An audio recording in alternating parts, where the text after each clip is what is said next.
All right, welcome back everybody to Flatirons Tuning. We are here at Boost'd Scoops with Briant, who is our rally tech, or rally crew chief, has been for, was it 15, 17 years at this point? It's up there, yeah. Long time.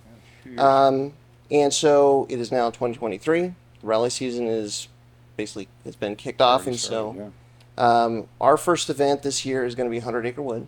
Correct. And so you've got the car in the shop.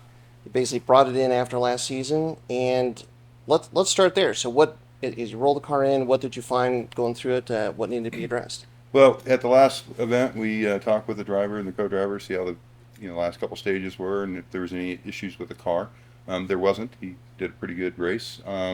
So we brought the car in. First thing we're going to do is check all the wheel bearings. We're going to check all the suspension. We're going to put a wrench on everything. Yep. Make sure it's tight.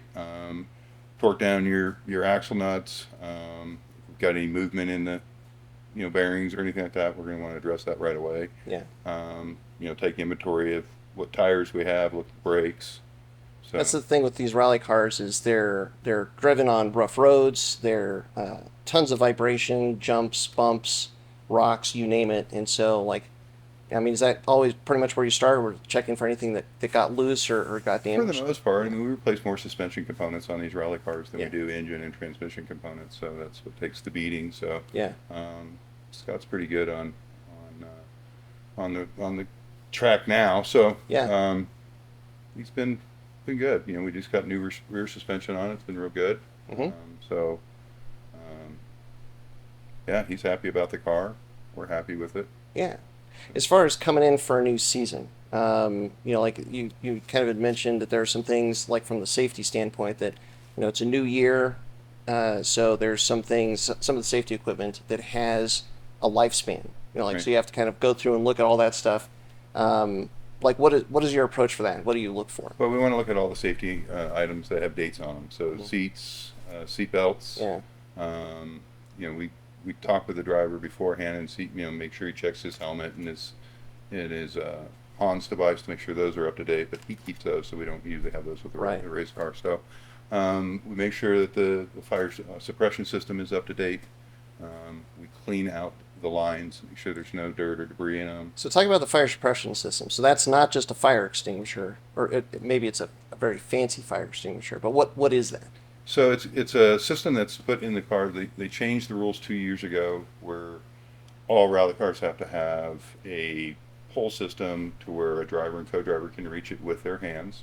And it has to be able to put out a fire in case it happens. Right. We also have to have fire extinguishers, the handheld ones, on top of that. So it was added to the extinguishers that we already had. So we protect the engine area for the fuel areas around the turbo and everything, and then we Yeah. protect the driver and co-driver in the front of them. So in the event of a fire, they pull the handle. It's going to douse them and the engine bay and hopefully put the fire out. Yeah, so those nozzles that you're talking about blowing out, like those run in the engine bay and in the passenger compartment, Right. but since the cars are driven on dirt, there's a lot of dirt and dust, so that's kind of an annual thing. You have to kind of clear out those lines, make sure that if they have to deploy the system, it's ready to go. Right. Yeah. Clean them out, make sure that they're still aimed at where you're trying to point them at, and that they haven't moved or anything in any abrupt Sure. accidents or anything like that. So Sure. they're all on a bracket. They have to be on a bracket, and Yeah. they're very specific on where you put them. So Yeah. yeah. So at this point, we're about a week out from the rally. It's going to be next weekend. So you're kind of in the wrapping up stages. What are some of the last things that you want to address? So we're going to do a set down on the suspension and then a set back up. So we want to see if there was any changes just from driving the car at the last event. So we'll take everything back down to zeros on our settings for the high speed and low speed, and on the rebound, and then we'll put them up to the approximate that our builder wants them to be at. Yeah. So that's what this is here. So.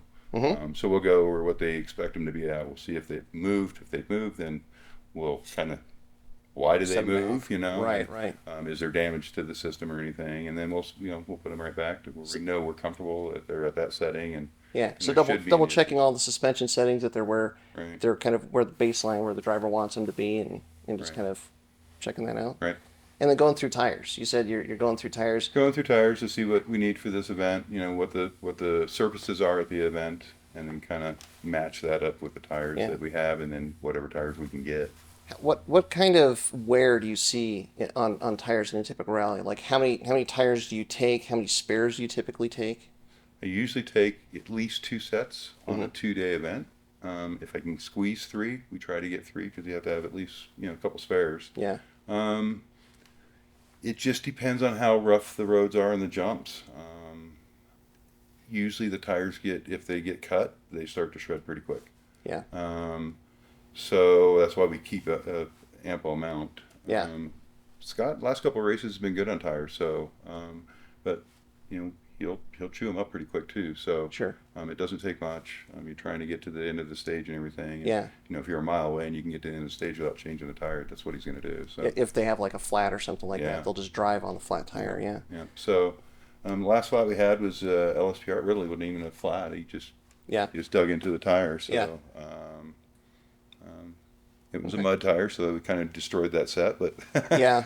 so this time we're going to go with just a medium tire.